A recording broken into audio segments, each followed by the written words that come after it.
there has been much talk about your comeback. During the bad times of certainly the beginning of '95, I guess, when did the comeback begin, when you began to once again connect? Well, no, I don't. No, I think this shouldn't be taken out of context. We have had, several patches. We have an average performance of something like 35% over the last 20 odd years, 26 years. But it's made up of years which are 5% or 8%, and years that are 60% or 100%. That's how you get the average. Yeah. And we had 4 wonderful years, 90 to 93 inclusive, and 94 we were only up 4%, which was our second worst year. And in the first half of this year, we were actually down when the market was up. That's what I referred to. And that was a sort of a bad patch. But you have said, you're quoted as saying that somehow you began to feel somewhat that the forces were against you, in a sense. I mean, did you... Well, we just didn't get it right. We had the opportunities were there, and we got caught. And it didn't hang together, but we got it together now. All right, but stay with me, though. Let me explore this, because there is something, I think, for people to say, what happened when you were on such a roll that you began to hit the rough patch? Right. What did it do to you, and what did it cause you to question, and how did you come out of it? Well, first of all, I'm immune, because I've now got a young team. I know. They do all the work, and I'm very supportive, and I worry for them, but I don't really worry. Well, Stanley Druckenmiller and people like that have gotten all the credit. But they took all the pain, because, managing money the way we do is extremely painful. A very responsible job and very stressful. And I don't actually feel the stress. If I did, I probably wouldn't be able to sit here and talk to you. So that's number one. You don't feel the stress anymore because it's not your judgments that are on the line? I'm not on the line. Right. They are on the line, and I'm just stand behind them. I'm coach, right, and they are performing. It's right. Of You're course, the coach and Stanley's the quarterback, isn't it? Right. So of course I'm involved, you constantly re-examine what you're doing wrong, and you slowly you tentatively get things right. But you can't really get the dynamic going until you have a little profit under your belt, because it's very different when you're risking your principal than when you're risking your profit. So that's how you get these runs, when you get it right, and then you can risk more and make more money. When you have lost it, when you are doing poorly, you've got to retrench. And even as you get it right, you don't get the performance until you can do it on a larger scale, because risking your profit, you see, is much easier. It's less terrifying than risking your principal. Yeah, I mean, the reason we have such a good record is because we never lose our principal. Once we get we are in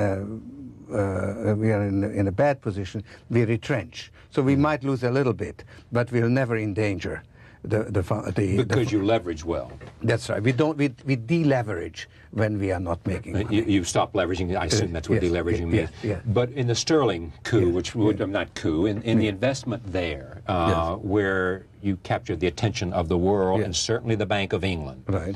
Did you put $10 billion at risk or not? Yes. Now, was that all profit, or was that principal? Well, it was our principal, but it was not all at risk, because the most we could have lost would have been, let's say, 2-3%, because there was no. It was a high reward, low risk bet. Right. But if it had gone wrong, we would have had the transaction cost of undoing it. Right. Whereas if we got it right, we made something like 15-20%.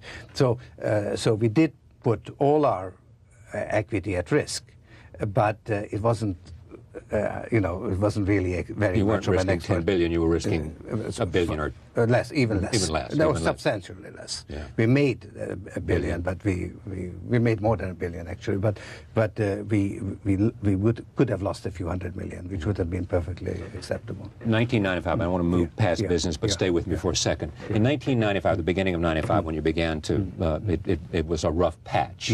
Did you change your ideas about macro investing and looking at everything at that time? Did you call into question any part of your philosophy about investing or your practices over the previous 25 years? Not the philosophy, not the approach, but every one of our position was very much re-examined. Yeah. And actually one of the things we did was to focus more on individual stocks, yes, and not just the macro, because the macro is one bet. You right, see, whereas if you select particular stocks, you have a thesis concerning an industry or a company, then you have, let's say, a division of risk, so you can do a little more. Yeah. When your philosophy about equity investments when yeah, looking at a company has to do with management, has to do with...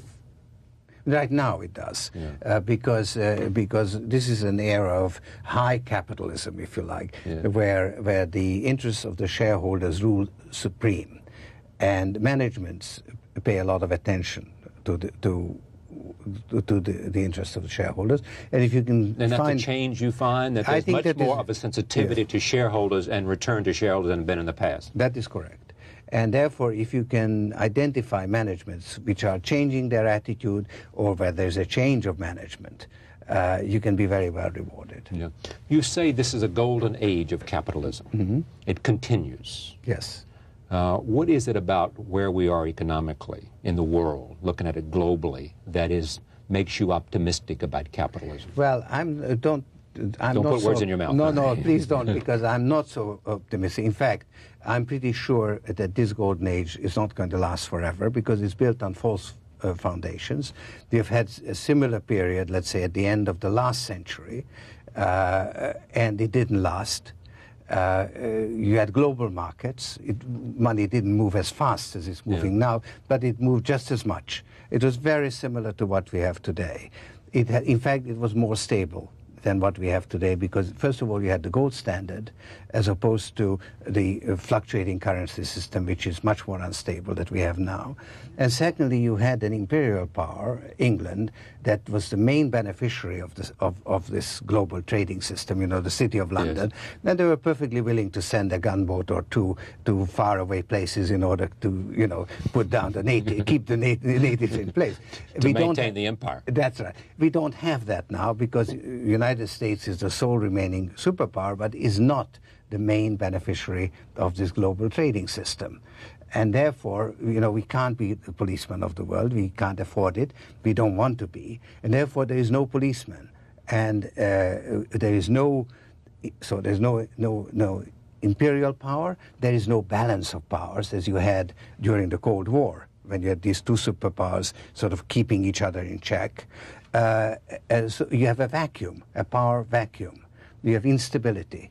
And this is actually one of the main points I make in the book. This cannot last like this. We actually need an international security system.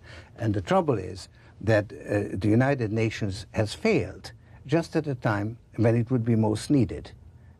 Bosnia being one perfect example. Bosnia has been to the United Nations as Abyssinia was to the League of Nations in 1935. It showed that the League of Nations doesn't work. Proved its impotency.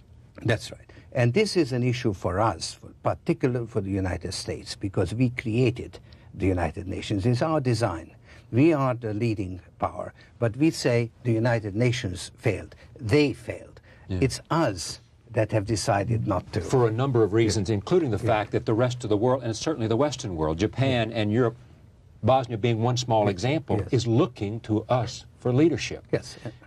Is that just a failure of this administration, or failure of a mindset in America about our role in the world? I think it's a bipartisan issue. Right. I think that the Republicans have to make up their minds whether they want to support the United Nations or not.